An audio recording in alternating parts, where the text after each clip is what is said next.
Welcome back to my channel, guys. Marites de Vera TV.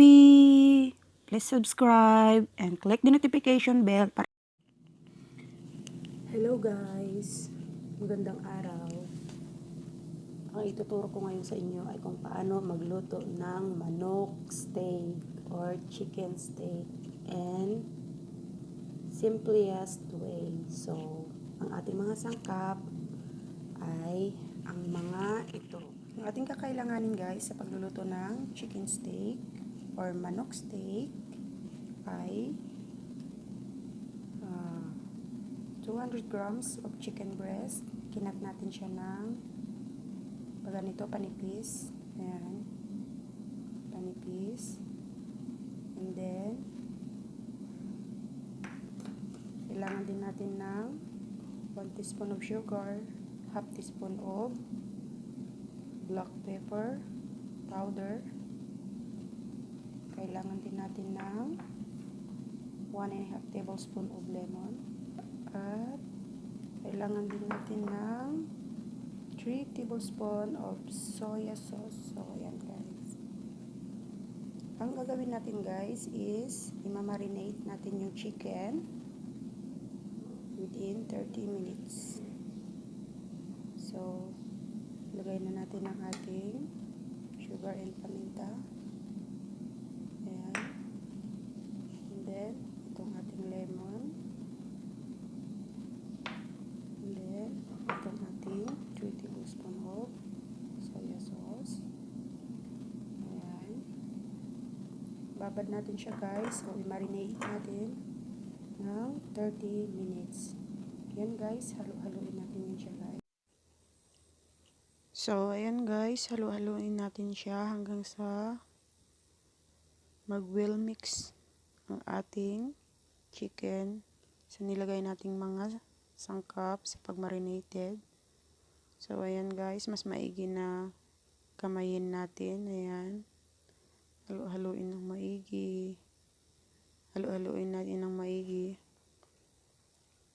para manuot ang lasa ng ating manok. So, ayan guys, magpapainit tayo ng mantika. Ang gamit ko dyan is olive oil. 1 tablespoon of olive oil.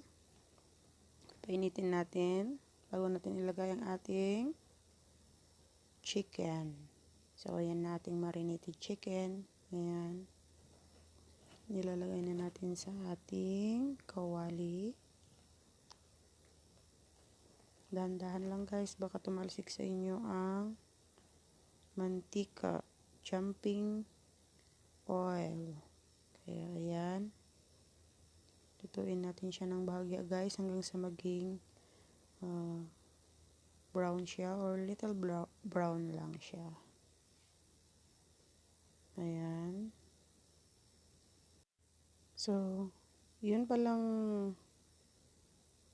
sauce natin guys ay i-keep natin dahil gagamitin natin mamaya.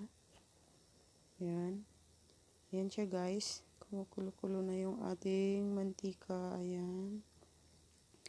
Hayaan lang natin siya ng mga ilang minuto. Madali naman yung lutuin guys, yung chicken. Kasi malambot naman yan. Ang gamit natin is chicken breast. So, ayan. Unti-unti na siyang nagiging brown. O, ayan. Atin na siyang i-clip up guys. Isa-isahin natin siya. Ganyan. So, nakuha na natin ang gusto natin na mangyari guys. Na maging brown na ang ating chicken. Ayan. Isa-isahin natin. Hanggang sa tuluyan na natin siyang. O, ayan na guys. Yan. Yan. Ganyan talaga guys ang dapat na magiging color niya. Ayan. Nakakatakam. So, ayan. Pwede na natin idagdag ang ating marinated sauce. Ayan. At magdagdag din tayo guys ng tubig na 3/4 cup of water. Ayan. Pakuluin natin siya, guys. Ayan. Ayan. Halo-haloin natin siya, guys. At hayaan natin siyang kumulo ulit. At magdadagdag ako ng Maggi cubes. Bali, 1/2 lang yung idadagdag ko, guys, kasi gusto ko medyo maalat siya. So, depende pa rin sa inyo, guys, kung gusto nyo ng medyo maalat or tamang-tama lang. Kasi, kakain naman namin yan ng rice. So, ayan. Halo-halo, halo-halo. Halo-halo. So, ayan, guys. Pakuloyin natin siya ng mabuti para mag-will mix yung tubig at saka yung marinated sauce natin. So, ayan. Kakatakam. Gutom na ako. Pwede na natin idagdag ang ating onion. Ayan. Ang nagbibigay sarap sa chicken steak or manok steak. So, halo-haloin natin, guys. Huwag natin i-overcook yung ating onion, guys, ha. So, ganyan. Bahagyang pag-mix ng ating niluluto. Ayan. Para lumambot lang konti ang ating onion. Ayan. So, ganyan lang kasimple, guys, ang pagluto ng chicken steak, manok steak. Ayan, nakakatakam. Nagugutom na ako, guys. So, ayan na siya, guys. Tapos na. Looks yummy. Ayan, guys. Sana may natutunan kayo, guys. Thank you for watching. Bye. See you in my next video.